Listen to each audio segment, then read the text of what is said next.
couple of years ago, my cousin was looking for a pickup truck, and I found one, a specific type of pickup truck, like an old diesel Ford.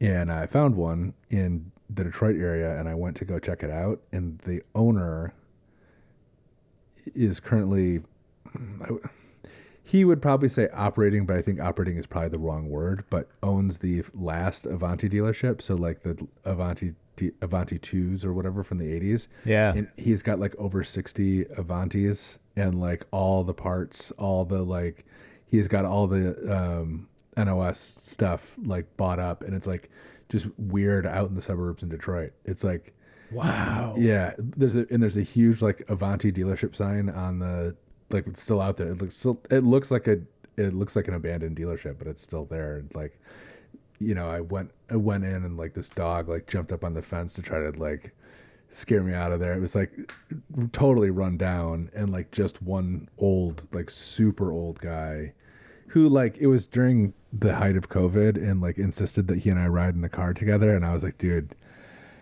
if I were your age, I would not be getting in the car with anybody right now. Like, so he's like, no, I was, you know, smoking a cigarette, obviously, so that protected him. But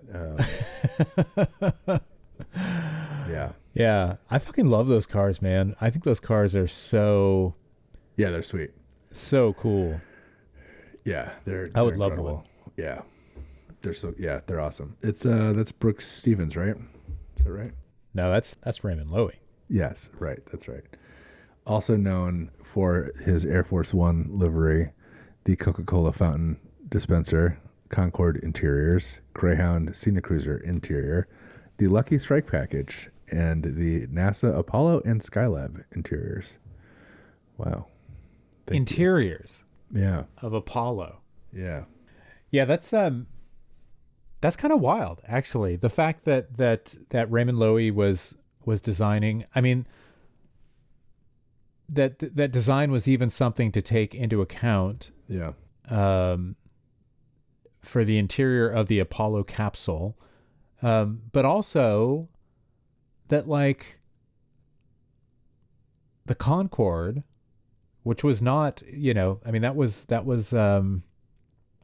a British and French project, but the fact that they would seek out an American designer. Well, he was born in France. Oh, okay, never mind. But he was an American. I mean, he lived in America, lived his whole life in America. Yeah. Born the day after me, November 5th. Interesting. I always knew I had a kinship with this guy. Interesting. Not really that interesting.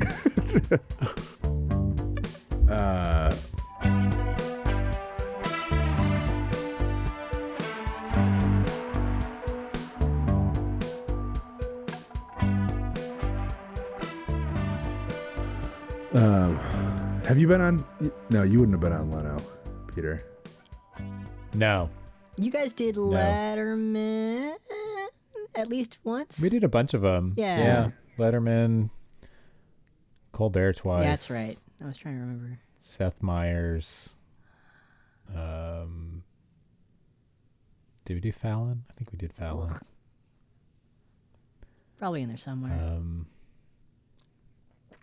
Actually, Fallon was funny. He did like a Neil Young bit. Was that when we were there, or maybe that was just like around the same time? But he did a very funny Neil Young thing. Which, I thought it was actually like a really good Neil Young impersonation. Okay. That's my only Fallon thing. Should we introduce the pot? Oh my God. The pod is tired. It's the car podcast for people who understand that cars are bad, starring Matty Riley, Rory Carroll, and me, Peter Hughes. We should get Neil Young on to talk about the LincVolt. Remember that? Dude, Neil Young is like he's a real Electric car weirdo. pioneer. Yeah. Yeah. There was one of those records that came out, because he's always putting out records, you know, and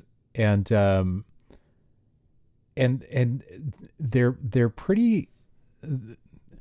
A lot of them are pretty weird. They're like genuinely like out there. And there was this one record he put out like it was when we were living in Charlotte, so it would have been like 2016 or 17. I don't remember the name of it. Very strange record though. Really cool. Like the whole thing just felt very like raw and almost improvised. It was just like 3-piece band and very loose and cool. But there was a video that came out to accompany one of these songs that looked, again, just very homemade, like very like shot on a phone, circa 2016. And but it's him just driving around in an Avanti. Wow. That's like his, and it might have been like even like an Avanti 2, like a kind of like a weird, funky, like a kind of later one, post Studebaker. But I mean, just like, and just like in pretty clearly, it's not minty, it's like, this is a kind of ratty driver car. And just like the fact that he's fucking driving around like California, that it's fucking Neil Young driving around California in an Avanti. That rocks. In a ratty Avanti, like that's rad. He was like he's a huge proponent of like EV swapping old cars. Oh, and yeah. He was like an early pioneer and like would go on the radio and talk about how this is what everybody should do, is like swap over your current car with an EV powertrain. Yep. Very strange. So the Neil Young song, it's from an album called Peace Trail, came out in 2016. And the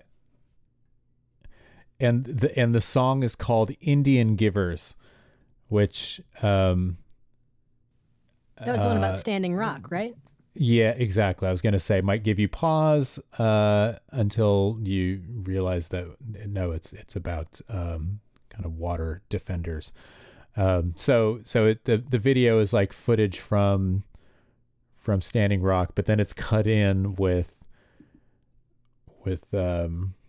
Neil driving around in his Avanti. Yeah, the cops starts pointing about at him and stuff. like about that's a cool. minute 14. There, Yeah. You start to get stuff with Neil just behind the wheel cruising. Very cool. Wait a second. Neil's LincVolt has a diesel generator, so it's an EV. It's a hybrid. Interesting. That's pretty involved. What is this? Neil Young's LincVolt. It's like a 59 Continental Mark IV. Oh, wow. I had always believed that it was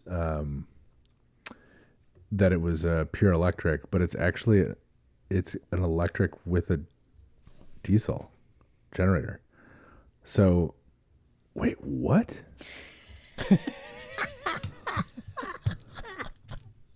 Hold on. At the heart of LincVolt is an electric motor, some high-tech batteries, a simple single rotor Wankel engine, and some canny hydrogen technology. What? It's a little bit of everything. No. Okay. What the hell? Yeah, it's a rotary. Wow. How strange. This is the strangest. This is so weird. What are you looking at, Rory? What's the story? This is an article on Street Machine, streetmachine.com. It's an Australian site. But this is not at all how it was explained to me. I feel like, well, I mean, it could have evolved over the years too. Yeah. This is 2016. Let's see. Yeah, it's a front mounted rotary Wankel with like it's a generator that powers a bunch of batteries that are in the trunk. This is bizarre.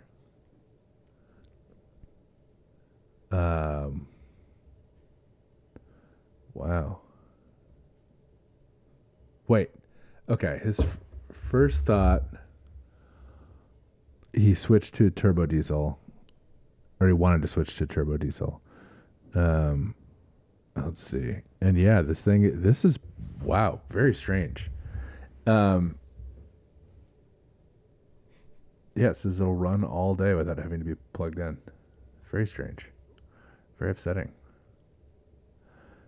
I mean, we should link to this in the description, but there are like some really interesting, like it looks like 20 lead acid car batteries in the trunk of this thing. Cool. That sounds practical. This guy, wow. We get some. Sounds really environmentally friendly. Yeah. Yeah. This is, it's advancing the tech. open that. Yeah, someone's got to innovate. Someone's got to disrupt. This seems fake. I'm sorry. Let's see. Rory, you're gonna have to do a deep dive into this and report in to us everything you find out about this. It's been set up to run on petrol or compressed natural gas, but also features Kruger's radical hydrogen blending technology. The hydrogen is produced on the run under the big Ford's bonnet from water by electrolysis and then mixed with petrol or compressed natural gas. The blended water gas powers the rotary, which then generates electricity not only to charge the batteries and power the drive motor, but also power the hydrogen splitter. This is not real. There's no way. There's no way. Rory, get some people on this. Get a team together. I want Rory taking apart the very strange Neil Young car. This sounds fascinating. I want Neil Young on the show to explain. He said the project will end up costing around $500,000. Sure. Do you remember when he had the music player, the Pono? Oh yeah. Yeah. This was like his entrepreneur phase. Right. You ever see one in person? A Pono? Yeah. No. I believe I have. Really? Yeah, they're trying at like CES or something? No, I think it was like at a, like a thrift store or something. They don't sell them anymore. Not a successful At a thrift store? Yeah, like some kind of. Dude, that would be an incredible thrift store find. I mean, that's the thing. Yeah. Like to have one of those now. That would be cool. Yeah. Would be so funny. I feel like I only listen in lossless and FLAC or whatever. Well, I mean, the thing is, you could so FLAC easily. anyway. Yeah, exactly. You could fucking put FLAC on your phone, Yeah. and but just the thing about it is just having this, and I mean that was kind of the case at the time. Even was like, all right, cool, I guess, but it's like this is a solution for a problem that Yeah. doesn't really exist, and but it would be very. I would love to fucking have a Pono. Yeah, like a little Toblerone. Honestly, Yeah, exactly. that. Yeah, I don't know that we could. I don't know if we have any Neil Young connections. And I don't know that we could get him on the pod, but I bet we could get we could get in touch with this guy who they talked to. What's his name? Kruger. Jonathan Goodwin of SAE. Yeah. Energy in Wichita, out of Wichita, Kansas. If he's still he'd around. talk to us. Yeah, he'd probably talk to us. Not a lot else going on in Wichita. Nice town. Yeah, that would be fun. I have some real questions about this. Like, is this a lie? Is this real? I mean, it looks real. There's pictures of everything. Like, it doesn't. I guess I don't have any reason to necessarily doubt Neil Young. Yeah. He daily drives an 82 Mercedes Coupe diesel. I was just reading that. Yeah. All right, what else we got here? Well, we were going to talk about the Peter was talking about the race before I interrupted with a production note. That's my fault. the 1812 kilometers of Qatar. Yeah, Qatar. Back at it again. you got it. Yeah. Yeah, tell us about it. How'd it go for the Aston? Let's hear about. I know we were all excited about it. Well, look, here's the thing. I didn't read the story on Jalopnik. Somebody at Jalopnik, there was a story. I don't think it was Brad. I think it was somebody else. Oh, it was Ryan King. Posted a thing that said that the headline made it sound very, very negative, like, oh boy. But the thing is, it is a given in this type of racing that when a new car is brought to joins the field, that essentially the entire first year is a development year. It is not. I think there have been recent exceptions to that. I think like people expect, like the well, Cadillacs and the thing is, in 2023, Ferrari, in 2023, all of those cars were new. Yeah. Right. So it took them. It took them a while to kind of. The thing is, they were all on an equal footing. Right. Yeah, and with that's with the prototypes, and but there's plenty of instances where, like with the GT3 cars, the Mustang and Corvette were both new last year. Yeah. Had pretty didn't have a lot of success out of the gate. Like last year, a lot of teething problems, a lot of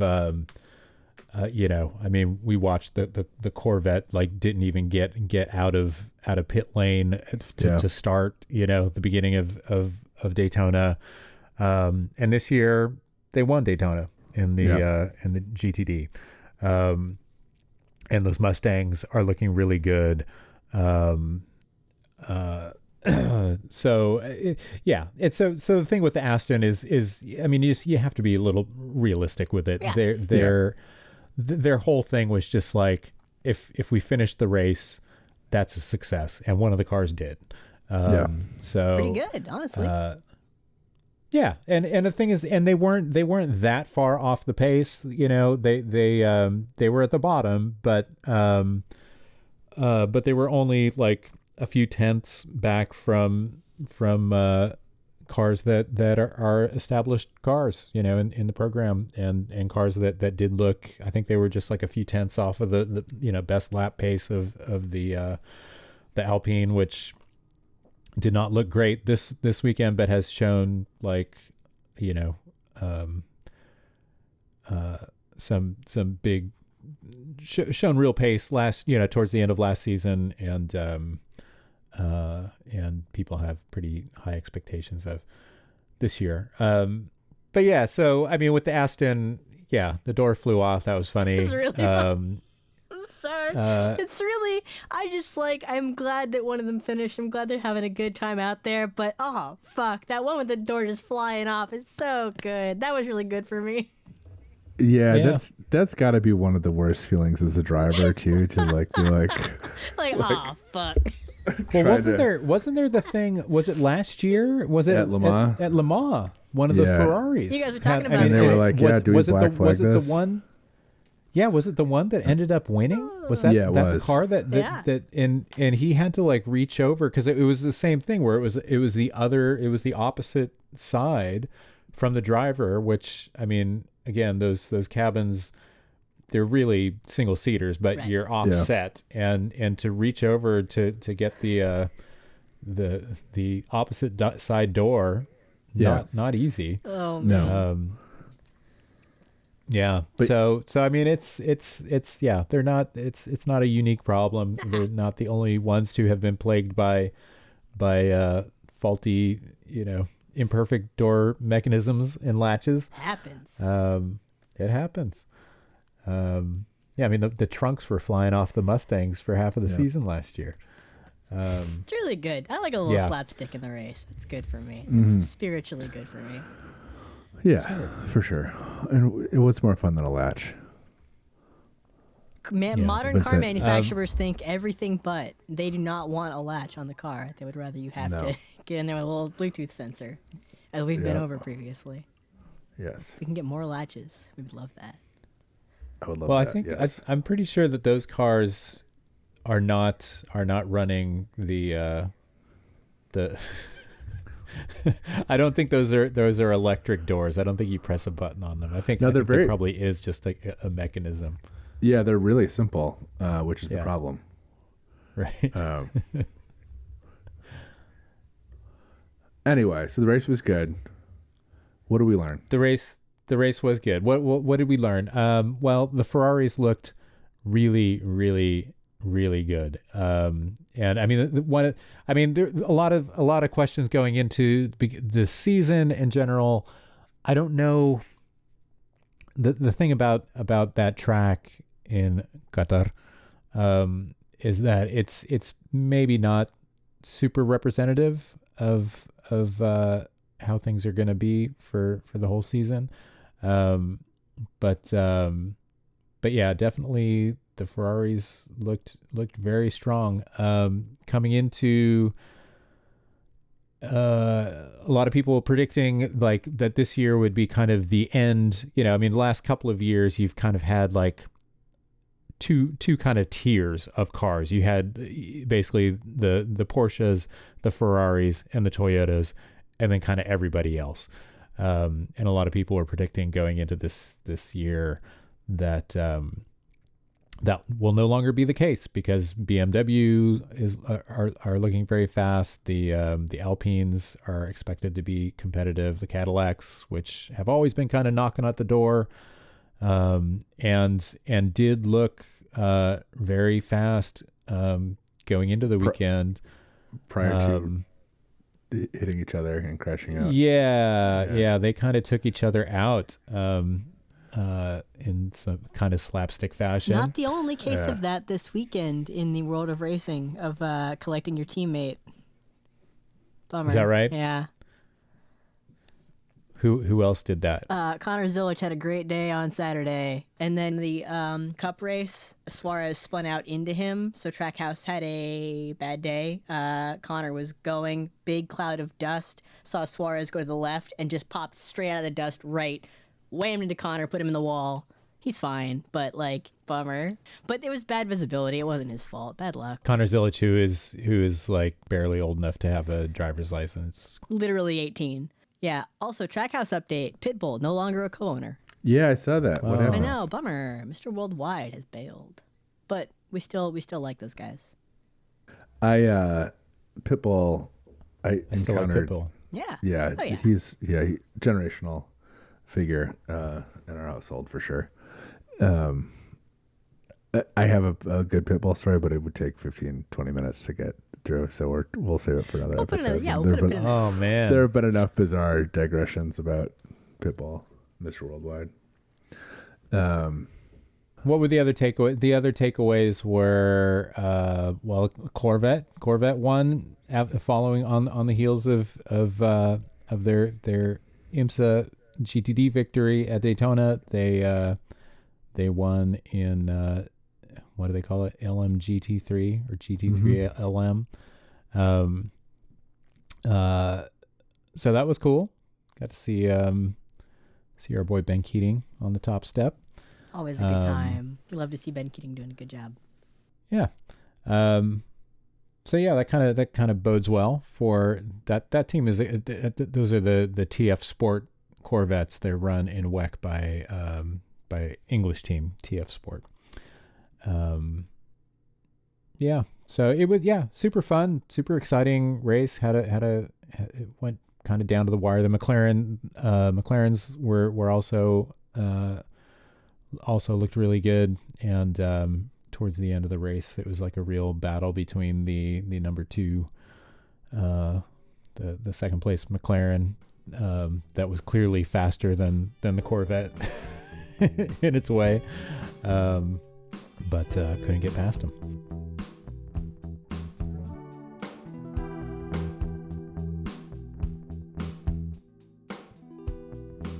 Yeah, that one's fun. All right, do you want to do that? You want to do that? Yeah, what's your car-sona, Rory? Yeah, Rory. God, that's really hard.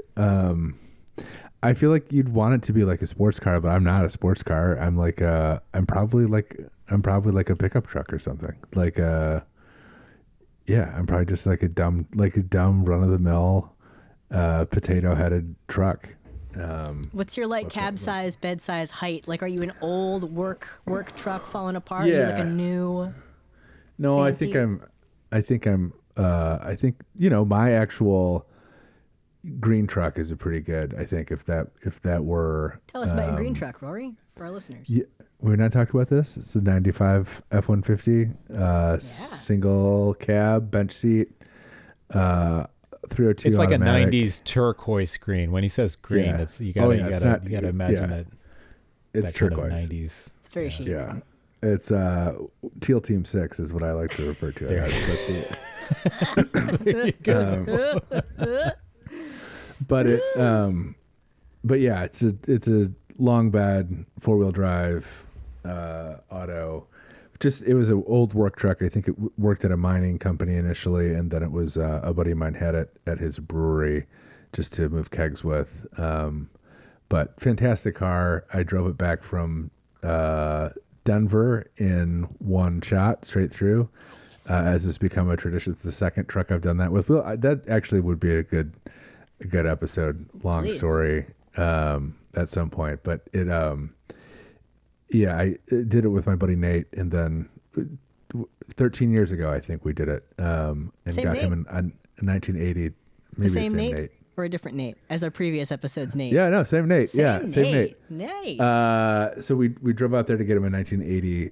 Incredible. Like it was like a car from No Country for Old Men, like had all the accessories and like red interior, and drove that back to Michigan in one shot. And then years and years later, 13 years later, something like that, did the exact same thing with my green truck. Is Colorado just is that just the spot to get there's a lot of trucks, clean really old trucks? Yeah, they're really dry. I mean, the green one was, I wasn't looking for a Colorado car. It was like my buddy owned it and I knew he had it, and I said, look, if you ever want to sell that thing. We drove it. There's no AC in the car, and it was like 100 degrees on the street in Denver, and like we both drank an entire gallon of water like within the first couple hours on the road, like a literal gallon jug of water.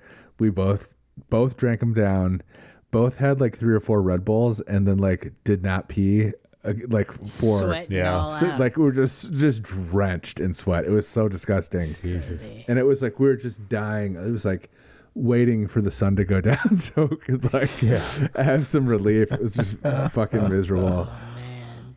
But I think that's probably like a 95 F-150. Pretty simple. Does it have the sliding rear window so No. you could at least get some flow through it? No, it's tough. Yeah, and it was like, what about like triangular vent windows? Yeah, you do have those, which we were operating those. It was funny because the previous owner was like, it has AC, you just need to get it charged. And I was like, oh, okay. So like in my head, I was like, we'll stop at an AutoZone and buy some, buy one of those stupid kits and charge it in the parking lot. So I went into AutoZone and bought one of those stupid kits, and then flipped the hood up, and then spent like a good 30 seconds staring at the engine bay, because someone had like the AC compressor probably went bad at some point and they just deleted it. So like the AC is gone. Like, and it's like there's an adapter so that it still idles. And I'm sitting there like scratching my head like, where do I, it's like, where does this go?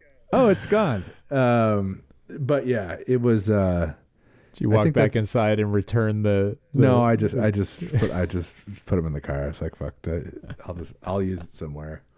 All right, what's your car-sona? Yeah, Peter.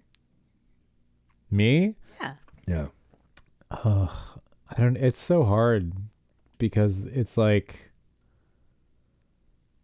there's what you want to think of yourself as, and then there's like what you. I mean, the thing that I'm just thinking about is like, I'm thinking about Neil Young's clapped out old Avanti, you know, like this car that was pretty stylish in its day and is kind of just falling apart, you know. It's and it had its moment, and then the company went out of business, and so it kind of had to, like, you know, people kept it alive, like, you know, kind of through. And it's like, I feel like the metaphors, I mean, I'm not suggesting that that's, you know, my state. The best years are behind you. No, not at all. But it's how I feel. Like, yeah, like, I feel like, but real like, heads. Yeah, man, it's like, you know, I'm a stylish guy, you know, and then it's like Raymond Loewy. I'm Raymond Loewy. I'm like a Raymond Loewy design, figure, you know, yeah, fucking hip and cool, and but in actual fact, like, you know, my headliner is sagging, and like, you know, 78-year-old Neil Young is driving me around. Listening to Astro Leaks. Just up there, just little Neil Young pulling a bunch of levers up there. Okay. Shooting a video on his phone. Yeah. All right, Matty, what about you? Yeah, I'm somebody's weird little Dodge Omni. I'm just kicking around. Oh. Everyone's like, why? Now what? Now how? Now I love a Dodge What is Omni. that doing here? But I'm the Omni. I'm there. I'm driving. I'm great. I have manual windows, baby. My first car was Plymouth Horizon, which is the Plymouth Dodge Omni. When you were Wonderful gone car. in an early episode, Peter and I talked at length about this, about the Plymouth and the Omni. When you were they're away great cars. doing wrenching, working on the line. Oh yeah. Thrash time. Oh God. Yeah. No, that's me. I'm like the weird little Dodge Omni, and you're like, in what universe is an Omni here? Like, where did you get that? From my grandmother. Yeah, my grandma drove 2 Omnis. There was a powder blue one and a maroon one. And my uncle, who's 8 years older than me, got the powder blue one, and we used to kick around and go to the mall. Yeah. That's it. I loved that Omni. I loved that Yeah, car. it was a good little car. I'd love to get one of those now. Fuck. All right. What is in your center console? I can tell you what's in mine. What's in yours?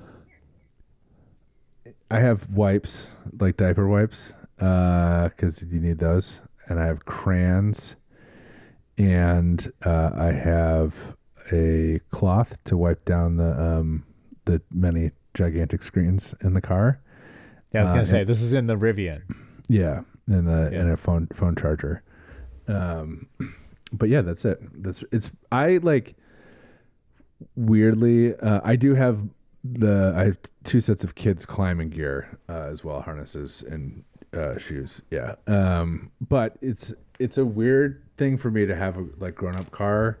Like I emptied out the Lexus's center console, and it's like matches, a bottle opener, like just every piece of shit, like some knives, you know, just stuff that like collected in there.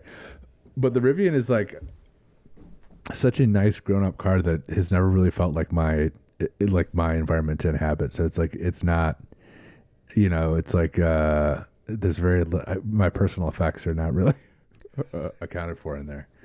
All right, what about you, Peter? In the console, we're talking like the between the seats. Yeah. Yeah. Yeah, I can tell. I mean, I don't know that I could name 100% of the contents of it, but I know the things that I know are in there. I have an OBD2 reader, code reader. There is, I feel like there's a couple of masks, like face masks. Face like COVID masks. Yes. I'm pretty sure that there are a couple of packs of Pop-Tarts in there, and I can't remember where or when I bought those. It must have been like on a road trip, and I was just like, oh yeah, I need some fucking Pop-Tarts. Like that was kind of a bus thing. That was a tour thing. Yeah. I would always, at some point, I would buy Pop-Tarts on tour and just secrete them away on the bus. And then at like 2 a.m. at some point, like later in the tour, and we'd all be kind of just watching some dumb movie or something. And I would like walk over to my secret hiding spot and pull down the Pop-Tarts and just be like, oh yeah, it's fucking Pop-Tart time.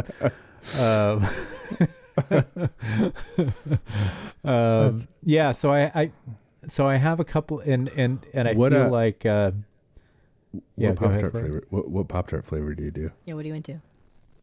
I would usually go for something like not fruity, something like more like s'mores. I love those s'mores ones. I'm not a sweets guy. S'mores Pop-Tart. The cinnamon sugar ones. The cinnamon sugar ones are really good too. I usually go for the strawberry or raspberry ones. It's just like a classic.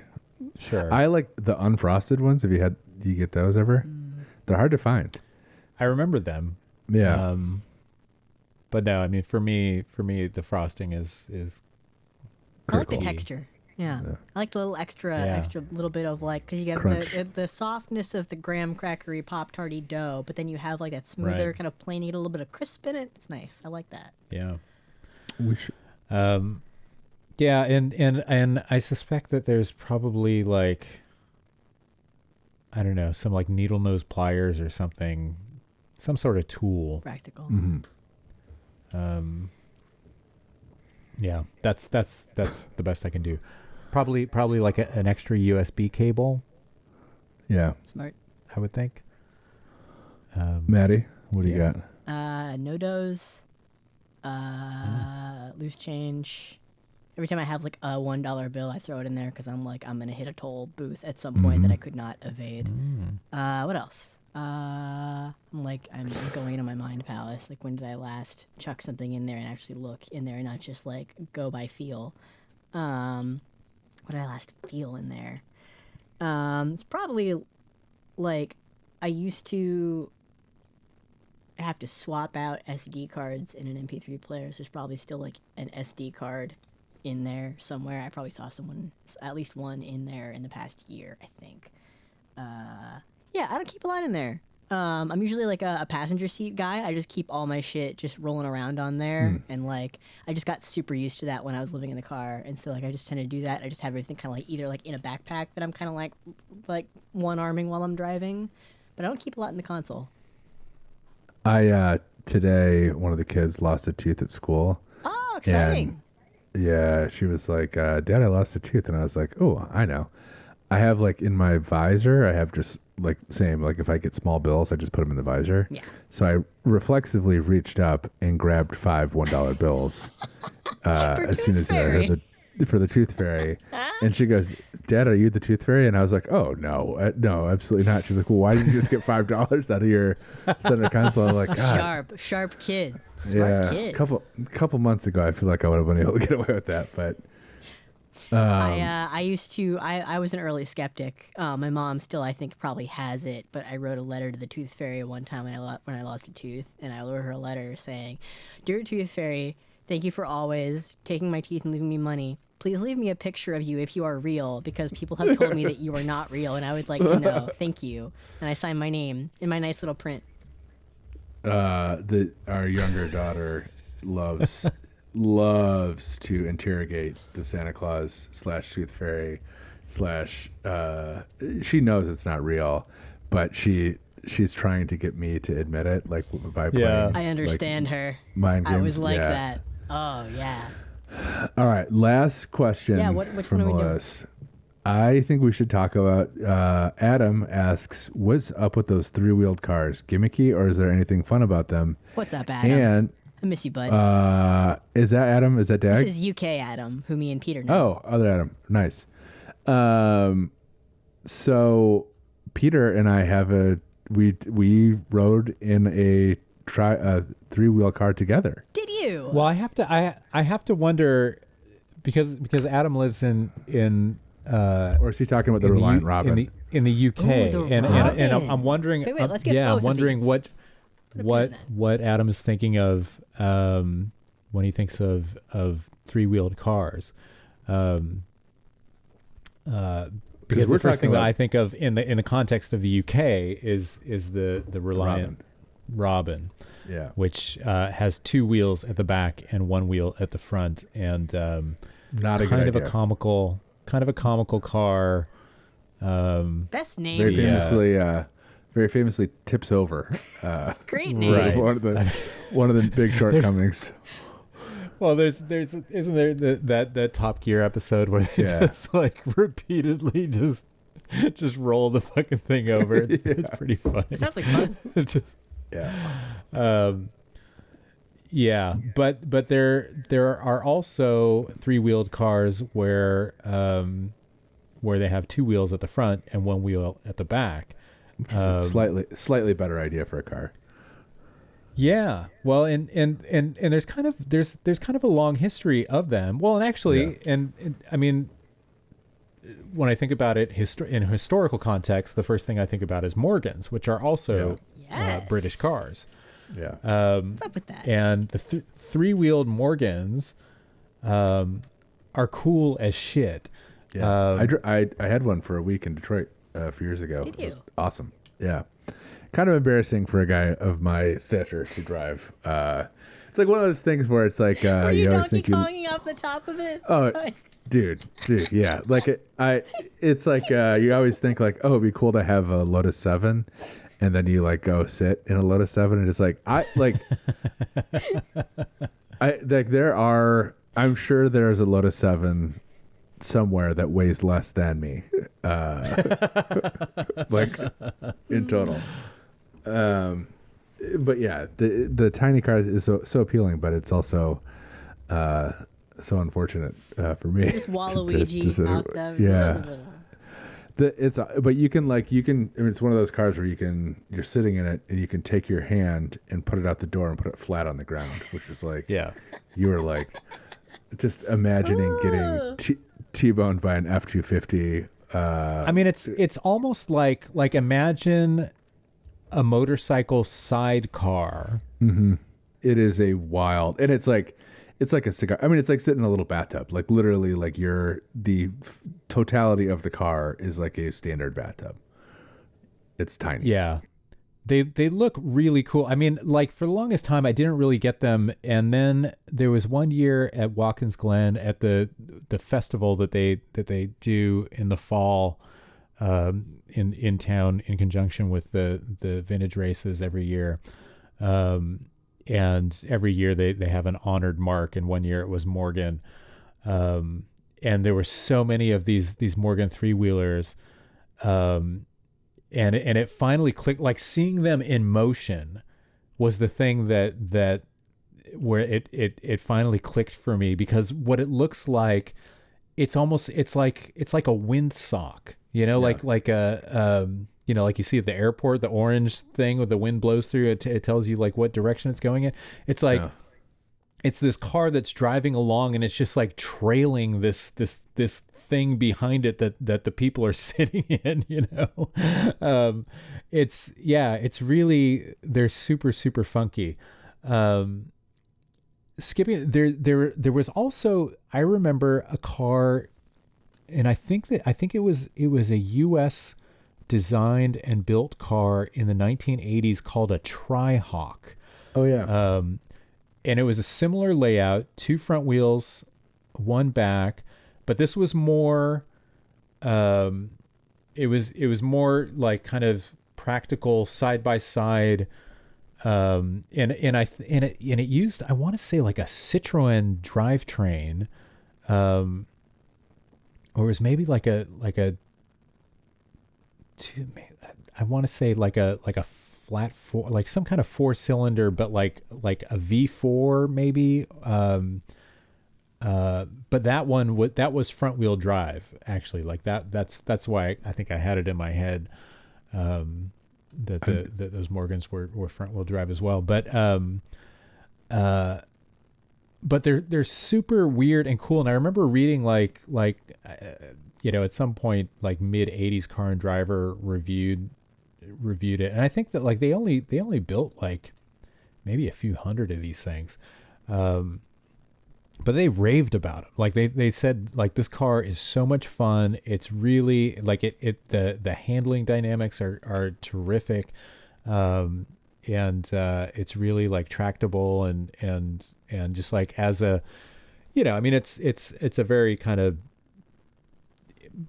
kind of bare bones elemental. It's like, it's like a motorcycle like experience. It's a recreational thing, not a transportational thing. But yeah, there's that. And then of course now we have, there's these things called slingshots that are made by Polaris, which company that makes like snowmobiles and jet skis, right? And what's funny and Polaris is, and the slingshot is kind of a similar thing. You have seen one in your town, I guarantee it. Yeah. It's like a little Transformers car. Yeah. Well, the thing that's funny about those cars is that they've kind of been adopted, like, whereas like the Tri-Hawk or like the old 3-wheel Morgans, like those cars are owned, like the people that drive those cars are like eccentric kind of professorial types, like real fucking hardcore car nerds.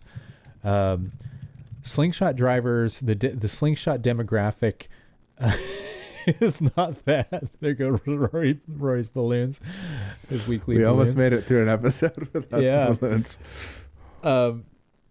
But no, the great thing is, like, if you go to like the party part of town, like where you live, like on a Friday night, and where all the the bars are bumping, and you know what I'm talking about, right? Just like that scene, wherever that is, you're gonna see some dude in a slingshot that is like neon lights or like LEDs, like with the crazy like ground lights. What do you call those lights? Like where they're just ground effect, shining the neon on the underglow. Underglow lights. Underglow. Thank you.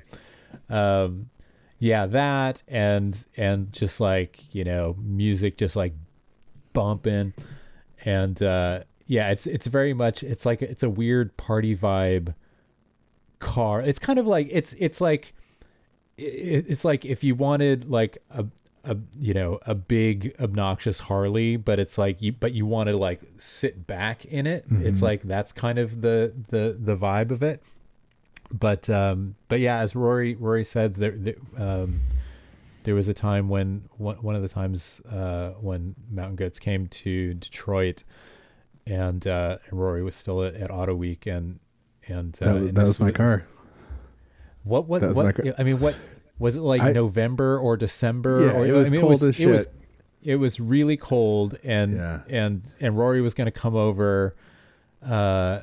I said, come on over, man. We're out behind the Majestic on the bus, and he's like, I can come over in a Mercedes 400 E. I think it was like a wagon, like the big nice E-Class wagon, or I could come in a slingshot. And I put it to the other people in the lounge in the bus, and everybody's like, slingshot. I said slingshot, man. Just picturing the Matt Douglas like look of wonder and joy. Oh yeah. And I think that was pre-Matt. Was it? Could it have been? Yeah, I think he joined on in 2015 when I started going to shows. I think it might have been right before. Really? Yeah. It could have been. Oh, it could have been. Yeah. Back in the day. Yeah, but yeah, and so Rory came by with the slingshot, and he pulls out. And then I go out and meet him, and it's like, this might have been a mistake, man, because it was like literally like 35 degrees or something. No. And but yeah, we went out tooling around, and it was fun. Nice. Yeah, kind of it's slipping and sliding a bit. Yeah, it's an GM Ecotec 4-cylinder, and it's a Miata transmission, and you sit side by side like a normal car, hold the steering wheel. And then it's just one wheel on the back is driven, which makes it like way slidier. But I don't know. I thought it was fun. I mean, it's humiliating. I would never own one. It is one of the more silly looking cars on the planet. But and again, suffers from the same problem of me being enormous when I'm sitting in it. So, but yeah, I thought it was fun. It's embarrassing, but it's it was a good time. And they're cheap. They're like they start at like 24,000. I think the most expensive one is still under 40 grand, which is like, I don't know, for a fun car. That's not too bad. I feel like every time I've ever passed them on a long drive, in the summer going to a show or something, usually that takes me off the interstate and puts me within reach of some town, and I've passed a slingshot. It's like the most boomer guy driving it. Like, looks like he plays in a bar band on the weekends. Like, dude who is definitely 100%. Jimmy Buffett cover band on the weekends. Like sunglasses, lady next to him, and he's just like, yeah, that's right, I drive this. Yep. And you're like, yeah, that's true, you're driving it. You're so cool. I saw, when I drove to see my friend Rob back in November, I think it was like the end of November. And remember, I mean, I came back with the trip report, and I was driving like for hours through a fucking blizzard, like going down the southern shore of Lake Erie. When it finally like let up a bit, as I was kind of approaching Cleveland, I swear to God, a dude in a fucking slingshot, like it was right when I was kind of like turning, on the kind of left hand off ramp that takes you south, rather than continuing on into Cleveland. But this guy, I don't know how long he had, I don't know if he was going through the blizzard or not, but either way, I mean, it wasn't snowing anymore, but it was still very fucking cold. I mean, it was sub freezing, and that dude was out there in a parka and in a slingshot with no roof. Damn. Pretty hardcore. Pretty awesome. Yeah. My Adam, to answer your question, they're light and they're cheap, and they can be really fun. They slide around very readily. I did want to mention, I was trying to remember some three-wheeled cars, like the T-Rex. Remember the T-Rex? That was like an MTV Cribs car. It was kind of like a motorcycle, like the whole ass end of a motorcycle. But the one most hated three-wheel car of all time is Buckminster Fuller's Dymaxion car. Yeah. I am like this is probably a discussion for another episode, but I am a huge Buckminster Fuller hater. I'm like, he is a fucking scammer. I had no idea who he was, and I went to this like exhibit at this art museum in Chicago. This would have been, I don't know, 20 years ago, almost 20 years ago.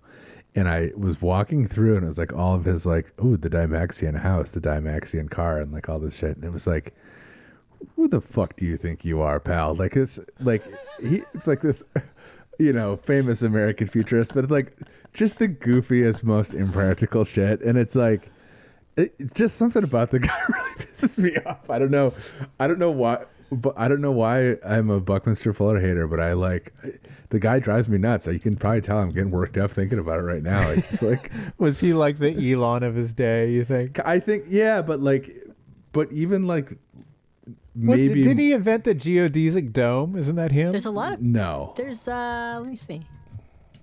He did shit like that. He had there's a house called the Dymaxion house, which is like a little piece of shit roundhouse. I don't it's a fucking asshole house. yeah. Oh, he did. Okay, let's see. Well, wait, no, it gets better. Buckminster Fuller coined the term geodesic, but the first geodesic dome was designed by, it looks like, a German shortly after between World Wars I and II. But Buckminster Fuller was the first guy to slap geodesic on there and get a patent. Yeah. Anyway, I hate this fucking you know guy. what? He is Elon. Exactly. Yeah, he is the Elon. Interesting. He an did the Dymaxion car, which I will admit is a very cool looking car. At the time, this is an article from Classic and Sports Car. At the time of its public debut at the World's Fair in Chicago in October 1933, a Dymaxion car crashed, killing one of the 3 passengers on board. Yeah. This incident caused safety concerns, and the Dymaxion car never reached production. It's like at the World's Fair doing like a little demo, and you kill someone with your shitty car. That's rough. Yeah, not good. Rough stuff. This guy. If you just pull up a picture of it, it looks pretty just inherently unstable. Yeah, it's a bad like a idea. Big sardine. Kind of weird. It's like a blimp. Yeah. Similar doomed design. Man, now I'm gonna have a hard time going to sleep now because I'm gonna be thinking about how much I hate Buckminster Fuller. I love it, Roy. He's activating that schoolyard bully instinct in you. I see it and I love it. I'm having such a good time. I know. You're gonna throw that nerd in a locker. Go back in time and kick that guy's ass. I'm gonna give you a Dymaxion wedgie.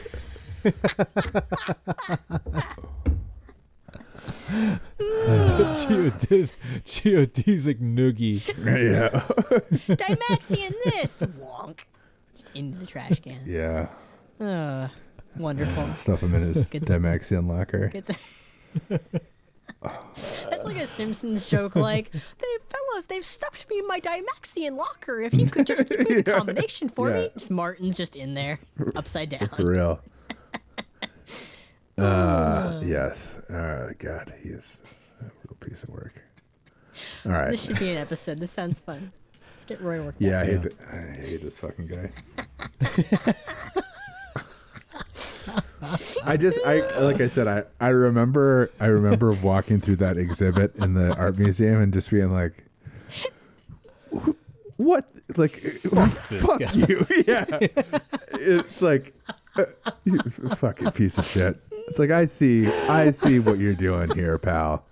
Don't you think you're getting one over on everybody? Not fooling anybody. Yeah, World's Fair. I know what I see you. Buckminster Fuller. Give me a break. What kind of fucking name is Buckminster? Give me a break. Oh man. Well, I think we're good That's now. great. We did, fellas. Great work. That's Mailbag. That was wonderful. Mailbag. Thank you to our question submitters. Thank you, Emerald. Thank you, Adam. Thank you, other person who put the center console question in because the doc was disorganized. I couldn't tell who that was, but thank you. Thank you. Stay tired. Yeah. Open call for anybody. Keep them coming. Let me. Questions, comments. We'll be happy to. Let me pull up.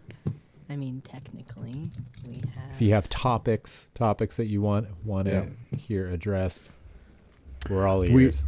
We do have a wealth of topics that we are eager to discuss. If you, we're open to suggestions. Have a question for the mailbag. If you can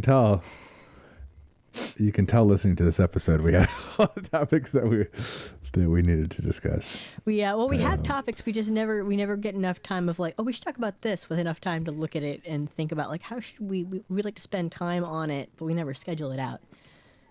We should. We have a bunch of interesting stuff in the ideas doc. We should plan some. If you have a question for the mailbag, we have a Gmail. It is staytiredpod@gmail.com. However, I cannot guarantee you I'll remember to look at it. But if we have another mailbag where someone reminds me to check it, I will look and I'll probably see your question. It's staytiredpod, no punctuation, no whatever, all one word, @gmail.com. It's attached to our YouTube channel, which maybe some of you are listening to this on. Thank you. God bless you. If you have other platforms also that you like to listen to podcasts on and we're making you listen to this on one that you don't prefer, I don't know, throw that in the email. Tell us what other podcast platforms you like. We'll try and stick it on more places for you. We'll get it on a Pono for you. We're going to mail you a Pono with it. You should listen to it on patreon.com or YouTube so we get that Jake Paul YouTube money rolling in. I'm pretty sure that check is coming. Yeah, for sure. I assume you're all the only place I link to with these is Patreon because I want everyone to subscribe. But tell a friend.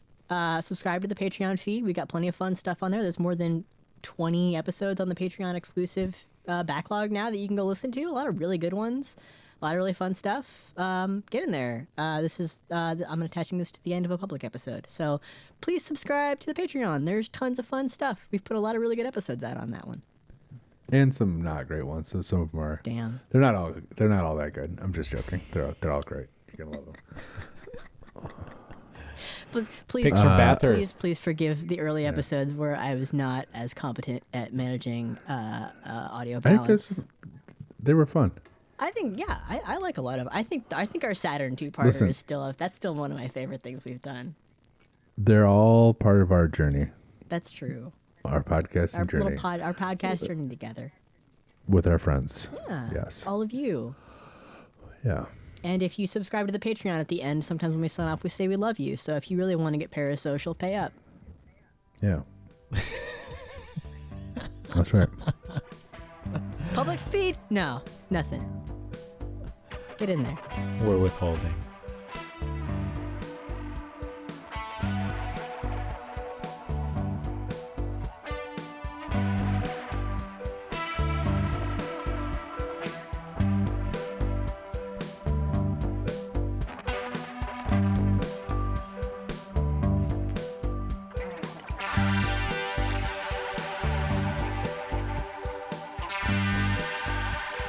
Stay tired out there.